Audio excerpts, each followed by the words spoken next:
Hello everyone, welcome to GS with concept classes. इस video में हम बीपीएससी ऑडिटर के इकोनॉमिक्स ऑप्शनल पेपर के माइक्रो सेक्शन पर डिस्कस करने वाले हैं। माइक्रो सेक्शन के अंतर्गत आज का जो हमारा डिस्कशन का जो चैप्टर है वो है इलास्टिसिटी ऑफ डिमांड। इस चैप्टर से दो तरीके से क्वेश्चन एग्जामिनेशन में मेंस के पॉइंट ऑफ व्यू से पूछे जाते हैं, जिसमें आज हम फर्स्ट क्वेश्चन पे डिस्कस करेंगे कि मांग की लोच से आप क्या समझते हैं, यह कितने प्रकार की होती है, चित्रों के द्वारा स्पष्ट करें। यानी इस क्वेश्चन के मात्र दो पार्ट हैं। पहला पार्ट में आपको समझाना है कि मांग की लोच क्या है, यानी इलास्टिसिटी ऑफ डिमांड क्या है, और दूसरे पार्ट में इसके प्रकार के बारे में एक्सप्लेन करना है। What do you mean by elasticity of demand, explain its various kinds with the help of diagram. ठीक है, इस क्वेश्चन के आंसर को हम लोग समझने की कोशिश करते हैं। इस क्वेश्चन के आंसर को मैं की पॉइंट के आधार पे एक्सप्लेन कर दूंगा। की पॉइंट से एक्सप्लेन करना मेरे लिए थोड़ा सा सहूलियत होगा। और इस क्वेश्चन का जो लॉन्ग आंसर होगा, जिसमें मैं इंट्रोडक्शन, बॉडी पार्ट और कंक्लूजन लिख करके मैं आप लोगों को पेड ग्रुप वाले सेक्शन में मैं डाल दूंगा। आप वहाँ से इसके कंप्लीट पीडीएफ को ले सकते हैं। अभी फ़िलहाल मैंने की पॉइंट के आधार पर मैं आप लोगों की कॉन्सेप्ट को मैं क्लियर करूँगा। ठीक है, चूँकि कॉन्सेप्ट क्लियर होना इम्पॉर्टेंट है। जब आप चीज़ों को समझ लेते हैं तो आप कहीं से भी चीज़ों को पढ़ेंगे तो आपको आसानी से समझ में आएगा। इसलिए first of all concept clear होना ज़रूरी है। आप इसके लॉन्ग आंसर को हमारे पेड ग्रुप वाले सेक्शन में जुड़ करके आप इसको ले सकते हैं। ठीक है, 8539861302, 8539861302, यहाँ पे आप इंक्वायरी ले सकते हैं। और जो भी हमारे वीडियो आ रहे हैं यूट्यूब पर, इसके complete PDF answer question format में फुल क्वेश्चन का आप हमारे पेड ग्रुप से जुड़ करके आप लाभान्वित हो सकते हैं। फर्स्ट ऑफ ऑल अब हम लोग क्लास के डिस्कशन पे आते हैं। ठीक है, इस क्लास को स्टार्ट करने के पहले मैं थोड़ा सा बेसिक में आइडिया दे रहा हूँ आप लोगों को, क्योंकि बेसिक आइडिया देना ज़रूरी है, क्योंकि बहुत सारे स्टूडेंट बिगनर होते हैं। फर्स्ट में आप लोगों को समझना है कि मांग का नियम क्या है, यानी लॉ ऑफ डिमांड क्या है। Law of demand, law of demand का जो रूल दिया गया था वो मार्शल साहब के द्वारा दिया गया था। लॉ ऑफ डिमांड का मतलब क्या हो गया, मांग का नियम। इसे मार्शल साहब ने दिया था। मार्शल साहब ने कहा कि वस्तु की कीमत और उसके डिमांड में इन्वर्स रिलेशन होता है।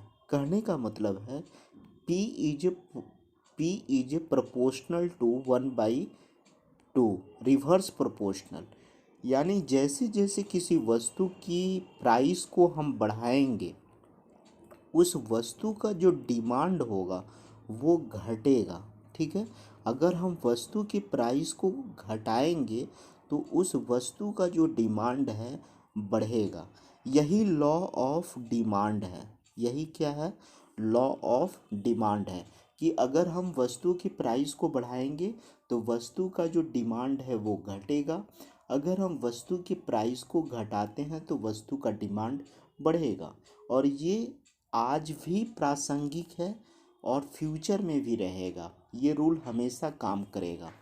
ठीक है, मार्शल साहब का जो लॉ ऑफ डिमांड है उसको थोड़ा सा हम ग्राफ के माध्यम से क्लियर कर दे रहे हैं। मान लिया जाए कि ये हमारा वाई एक्सिस है। ठीक है, और ये हमारा एक्स एक्सिस है। ये हमारा ग्राफ है डिमांड कर्व। इस P1 पॉइंट पर मान लिया जाए कि इस तरीके से हम पहले ड्रॉ कर लेते हैं लाइन को। ठीक है, मान लीजिए कि P यहाँ, ठीक है, मान लीजिए कि यहाँ पे P है, यहाँ पर P1 है और यहाँ पर P2 है। ठीक है, यहाँ पे कुछ और नाम ले लेते हैं। ठीक है, B है, यहाँ पर A है, यहाँ पर C है। ठीक है, और यहाँ पर Q1 है, यहाँ पर Q2 है, Q3 है। ये ABC जो है ये एक डिमांड कर्व है जिसे हम DD के द्वारा भी इंडिकेट कर सकते हैं, या आप ऐसे भी लिख सकते हैं ABC क्या है, एक मांग वक्र है। ठीक है, ये क्या है, मांग वक्र। मांग वक्र यानी डिमांड कर्व। आप यहाँ पर देखेंगे कि जब वस्तु का प्राइस P रहता है, ठीक है, तो उस वस्तु का जो डिमांड है, ठीक है, यहाँ पर Q है, उस वस्तु का डिमांड Q है, मतलब इतना डिमांड है।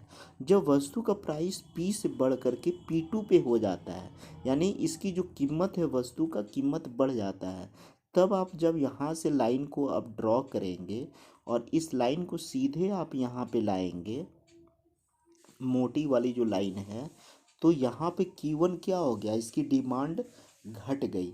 और जब इस P से P1 पर प्राइस घट गया तो इस वस्तु का जो डिमांड है Q3 हो जाता है। वस्तु का डिमांड क्या हो जाता है, P1 प्राइस पर, इस P1 प्राइस पर वस्तु का डिमांड Q3 हो जाता है। तो ये जो कर्व है, ये डिमांड कर्व इसी को कहा जाता है, जो जिसको मार्शल साहब ने दिया है। अब आप खुद अनुमान लगाइए कि क्या इस ग्राफ से आपको पता चल रहा है कि वस्तु के प्राइस में कितना कमी होने या कितना वृद्धि होने पर वस्तु का जो डिमांड में कितनी वृद्धि हो रही है, नहीं पता चल रहा। मेरी बात को ध्यान से सुनिए, मैं एक लाइन बहुत इंपॉर्टेंट बोल रहा हूँ अभी। इस ग्राफ को देखने से क्या आपको पता चल रहा है कि वस्तु के प्राइस में हम कितनी वृद्धि करते हैं, वस्तु के प्राइस में हम कितनी वृद्धि करेंगे तो डिमांड में कितनी कमी होगा, ये नहीं पता चल रहा है। ये केवल एक डायरेक्शन दे रहा है कि हाँ कमी हो रहा है। ठीक है, अब आते हैं नेक्स्ट पॉइंट पर, यानी मांग का जो नियम है ना, यानी मांग का जो नियम है जिसे हम लॉ ऑफ डिमांड कहते हैं, लॉ ऑफ डिमांड, ये मांग का नियम जो है ये क्वालिटेटिव अप्रोच का है, क्वालिटेटिव अप्रोच का है, यानी ये गुणात्मक है। अगर आपसे पूछा जाएगा कि ये कैसा कथन है लॉ ऑफ डिमांड, तो क्वालिटेटिव है, ये गुण को बताता है, मात्रा को नहीं बताता है। ठीक है, लेकिन अगर आपसे पूछे कि इलास्टिसिटी ऑफ डिमांड जो है, इलास्टिसिटी ऑफ डिमांड, इस इलास्टिसिटी ऑफ डिमांड को हम लोग हिंदी में क्या कहेंगे, मांग की लोच कहेंगे। क्या कहेंगे, मांग की लोच। इस इलास्टिसिटी ऑफ डिमांड का जो कथन है ना, ये क्वांटिटेटिव होता है, क्वांटिटेटिव का मतलब हो गया मात्रात्मक होता है। याद रखिएगा, अगर आपको इसको यूज करना पड़ेगा मेंस वाले आंसर लिखने में, मेरे आंसर में इस टर्म का यूज रहेगा कि इलास्टिसिटी ऑफ डिमांड जो है क्वांटिटेटिव होता है और लॉ ऑफ डिमांड जो था वो क्वालिटेटिव होता था। अब आप बोलेंगे कि इलास्टिसिटी ऑफ डिमांड मात्रात्मक क्यों होता है, तो इसके पीछे रीज़न है, इस चीज़ को समझिए। देखिए, इलास्टिसिटी ऑफ डिमांड को हम लोग ईडी के माध्यम से इंडिकेट करते हैं। इलास्टिसिटी ऑफ डिमांड हो गया।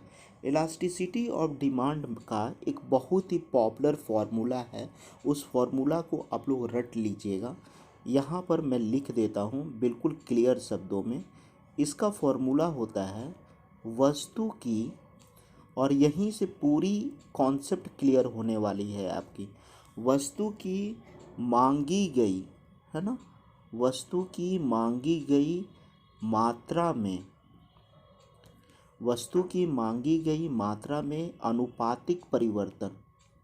ठीक है, वस्तु की मांगी गई मात्रा में अनुपातिक परिवर्तन बटा, ठीक है, ईडी बराबर होगा वस्तु की मांगी गई मात्रा में अनुपातिक परिवर्तन बटा वस्तु की कीमत में।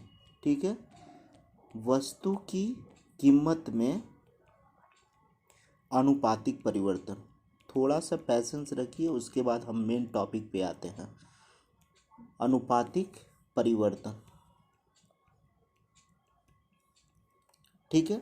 यानी वस्तु की मांगी गई मात्रा में अनुपातिक परिवर्तन बटा वस्तु की कीमत में अनुपातिक परिवर्तन, यही इलास्टिसिटी ऑफ डिमांड कहलाता है, ठीक है। यानी इस फॉर्मूला को आप याद रखिएगा कि वस्तु की कीमत में जैसे अनुपातिक परिवर्तन हुआ, वस्तु की कीमत में जैसे अनुपातिक परिवर्तन किए तो वस्तु की डिमांड में कितना अनुपातिक चेंज हुआ, यही इलास्टिसिटी ऑफ डिमांड है, ठीक है। वस्तु की कीमत में हम कितना परिवर्तन किए तो वस्तु की डिमांड में कितना परिवर्तन हुआ, क्वांटिटेटिव पॉइंट ऑफ व्यू से, यही इलास्टिसिटी ऑफ डिमांड कहलाता है, ठीक है। यानी कहने का मतलब है कि इलास्टिसिटी ऑफ डिमांड बराबर जो हो जाएगा, ठीक है। एक मैं फिगर इसमें भी ड्रॉ कर देता हूँ आप लोगों को फर्स्ट ऑफ ऑल, उसके बाद चीज़ें और ज़्यादा क्लियर होगी। जैसे कि मान लिया जाए कि ये हमारा वाई एक्सिस है और ये हमारा एक्स एक्सिस है, ये हमारा डिमांड कर्व है, और यहाँ से एक लाइन को मैंने ड्रॉ किया, ठीक है। और ये यहाँ पर ये हो गया। मान लीजिए कि यहाँ पे ए पॉइंट है, यहाँ पे बी पॉइंट है, ठीक है। और ये वस्तु की मांग है, ठीक है, वस्तु की मांग है, ठीक है। और यहाँ पर कीमत हो गया, कीमत हो गया।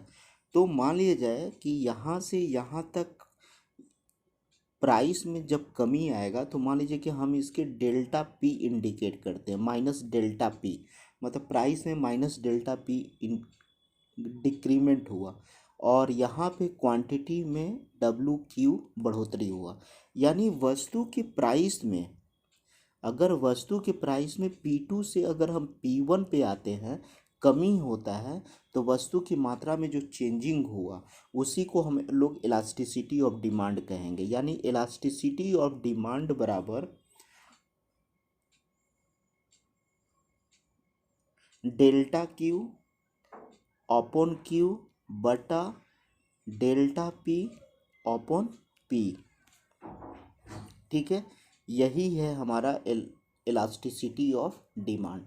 फिर से देख लीजिए, इलास्टिसिटी ऑफ डिमांड बराबर डेल्टा क्यू अपॉन क्यू बटा, है ना, डेल्टा पी अपॉन पी, ठीक है।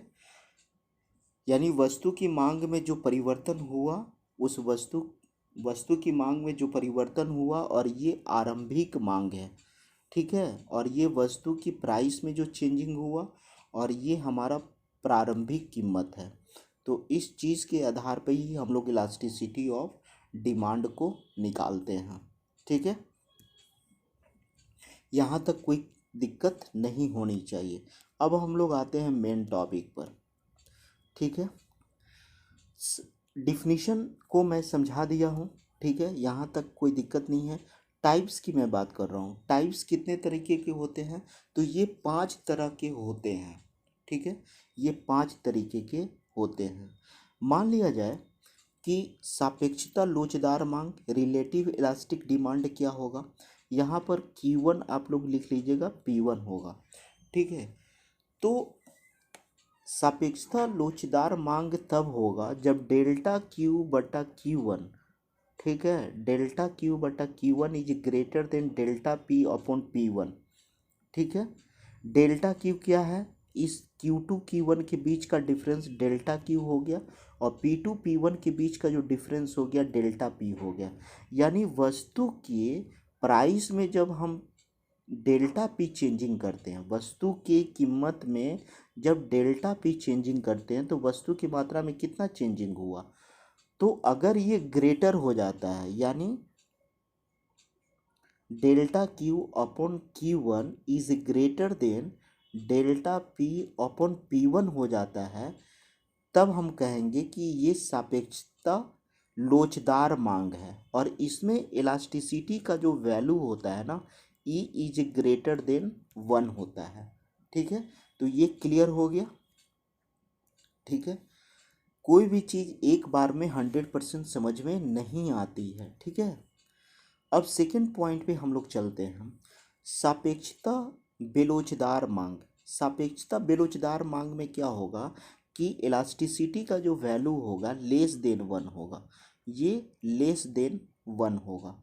यानी लेस देन 1 का कहने का मतलब है कि यहाँ पर जो मांग, वस्तु की मांग में जो अनुपातिक परिवर्तन होता है, यहाँ पर आप इस तरीके से लिखेंगे। देखिए, डेल्टा पी बटा P is greater than delta Q upon Q, Q1 P1।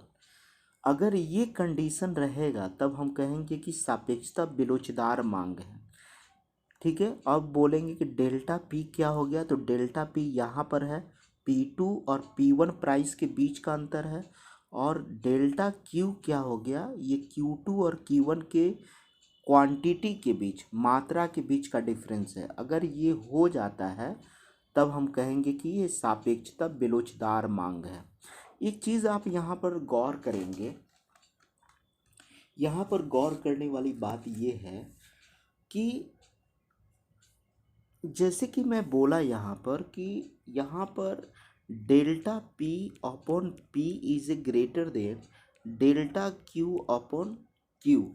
ठीक है, अगर ये कंडीशन, तो फिगर से भी देखने से लग रहा ना कि डेल्टा पी का रेशियो ज़्यादा है। देखिए यहाँ पे कम डिफरेंस है, कम अंतर है, यहाँ पे ज़्यादा अंतर है। ठीक है, उसके बाद हम इकाई लोचदार की बात करेंगे।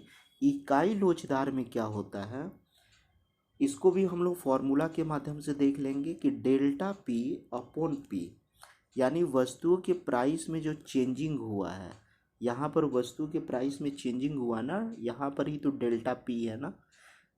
डेल्टा पी क्या होगा, P2 में से P1 को घटाएंगे, इस डेल्टा पी को निकालने के लिए P2 में से P1 को घटाएंगे तो डेल्टा पी आएगा।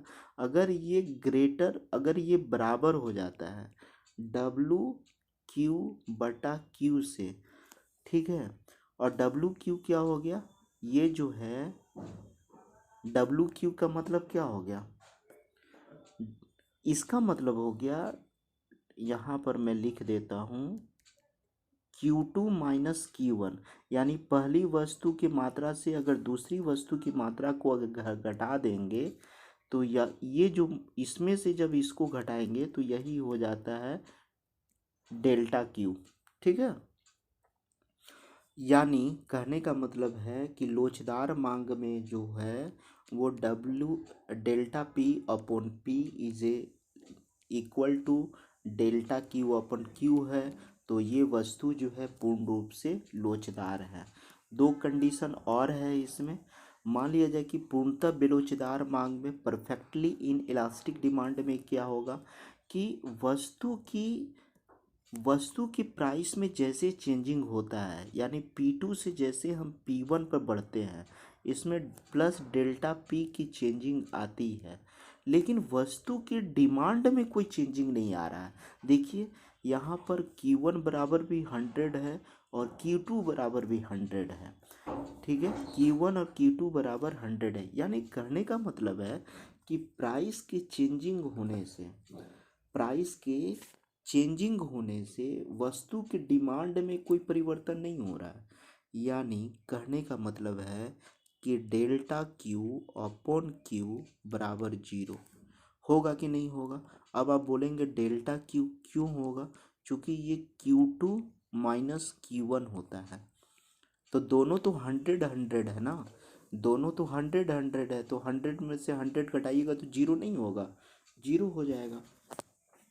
ठीक है, अब आप जब इलास्टिसिटी ऑफ डिमांड निकालेंगे, ठीक है, इसका इलास्टिसिटी ऑफ डिमांड निकालेंगे तो क्या हो जाएगा, ये 0 हो जाएगा। क्यों 0 हो जाएगा, क्योंकि इलास्टिसिटी ऑफ डिमांड का मैंने फॉर्मूला क्या बताया था आप लोगों को, delta Q upon Q1 minus delta P upon P1, यही फॉर्मूला मैं बताया था।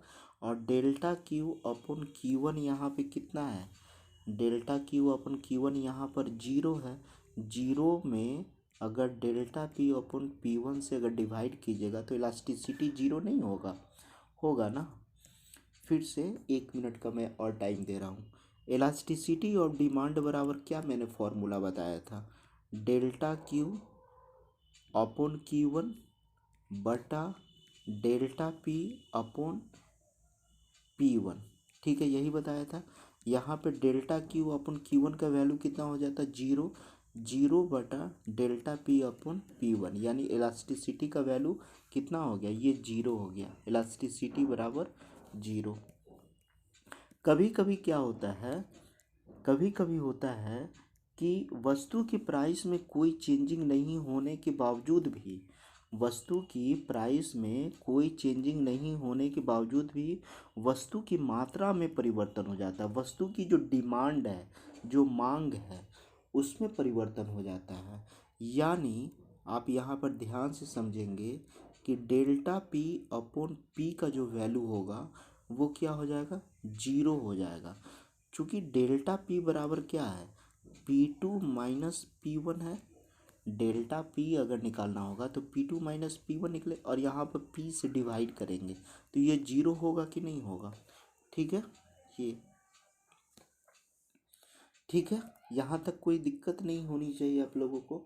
यानी कहने का मतलब ये है कि इलास्टिसिटी और डिमांड का जो मैं फॉर्मूला लिखा था, W Q upon Q one बटा, डब्लू क्यू क्या है, क्वांटिटी, जो वस्तु की मांग में जो अनुपातिक परिवर्तन होता है, और यहाँ पर W lambda P divided by P one. तो यहाँ पर ये तो वैल्यू इसी तरह रह गया, ठीक है, ये वाला वैल्यू इसी तरह रह गया, इसमें कोई चेंजिंग नहीं आ रहा है। लेकिन ये जो वैल्यू है ये जीरो हो जा रहा है। क्यों जीरो हो जा रहा है, चूँकि पी वन और पी टू दोनों जीरो है, ठीक है। चूँकि पी वन पी टू, आप यहाँ पर थोड़ा सा आप ऐसे भी तो लिख सकते हैं ना, delta P upon P two minus P one, तो दोनों तो सेम सेम है, तो ये तो जीरो आ जाएगा ना। तो इसलिए अगर सिंपल भाषा में आप लोग रखिएगा याद, कि जब वस्तु परफेक्टली इलास्टिक होती है, परफेक्टली इलास्टिक, ठीक है, ये मैं परफेक्टली इलास्टिक की बात कर रहा हूँ। पूर्णतः अगर लोचदार वस्तु है तो उसका जो है इलास्टिसिटी का जो वैल्यू होगा वो इन्फिनिटी हो जाएगा, ई बराबर इन्फिनिटी, ठीक है। तो इस तरीके से आप देख सकते हैं। अच्छा, जितने तरीके का अभी हमने इलास्टिसिटी का टाइप बताया उसको हम एक ग्राफ में भी रिप्रेजेंट कर सकते हैं। जैसे कि अगर इस टाइप से अगर लाइन आ जाता है तो इलास्टिसिटी का वैल्यू इन्फिनिटी हो जाता है। अगर इस तरीके से अगर इलास्टिसिटी अगर आ जाता है, ठीक है, तो इसमें इलास्टिसिटी का वैल्यू जीरो हो जाता है। क्यों, थोड़ा सा मैं रिकॉल करवा रहा हूँ। देखिए, इलास्टिसिटी इन्फिनिटी कब हो रहा था, जब ये वाई एक्सिस के, एक्स एक्सिस के पैरेलल हो रहा था। देखिए यहाँ पर भी यही फिगर है ना, इलास्टिसिटी पैरेलल है एक्स एक्सिस का, तो इन्फिनिटी हो गया। और जब इस तरीके से अगर आ जाता था, लंबवत आ रहा था इस तरीके से, तो ये इलास्टिसिटी बराबर जीरो हो जा रहा था। तो ये जो फिगर है ना हमारा, ये फिगर, ठीक है, इसी चीज़ को तो मैं यहाँ पर रिप्रेजेंट कर दिया हूँ कि इस तरीके से जाएगा तो इलास्टिसिटी जीरो हो जाएगा, इस तरीके से जाएगा तो इलास्टिसिटी इन्फिनिटी हो जाएगा। अगर इस तरीके से स्लोप बनेगा तो elasticity is greater than one, अगर इस तरीके से स्लोप बनेगा तो इलास्टिसिटी का वैल्यू वन होगा, और इस तरीके से अगर बनेगा तो इलास्टिसिटी का value is less than one होगा। कहने का मतलब है कि मैंने जितने भी मांग का टाइप को बताया है उसका मैंने एक ग्राफ, मैंने फाइनल ग्राफ को ड्रॉ कर दिया। यहाँ पर देखिए, ये जो इलास्टिसिटी वन तब होता है जब 45 डिग्री का एंगल बनता हो, जब 45 डिग्री का एंगल बनता हो। देखिए ये वाला कंडीशन आ रहा था 45 डिग्री का, देखिए ये 45 डिग्री का एंगल बन रहा है ना एक्स एक्सिस के साथ, ये एक्स एक्सिस के साथ 45 डिग्री का एंगल बन रहा था, इसीलिए यहाँ पे इलास्टिसिटी का वैल्यू वन आ रहा था। और इसी चीज़ को मैं यहाँ पर फिगर में, एक फिगर में रिप्रेजेंट किया हूँ, ठीक है। तो मुझे उम्मीद है कि आप लोगों को चीज़ें समझ में आ गई होगी। लेकिन एक बात मैं कहना चाहूँगा कि कोई भी चीज़ें एक बार में नहीं समझ में आती है जब तक कि आप इसे एक दो बार नहीं देख लेते हैं। ठीक है, आप इस पे चिंतन मनन कीजिए। ठीक है कि सर कहना क्या चाह रहे हैं।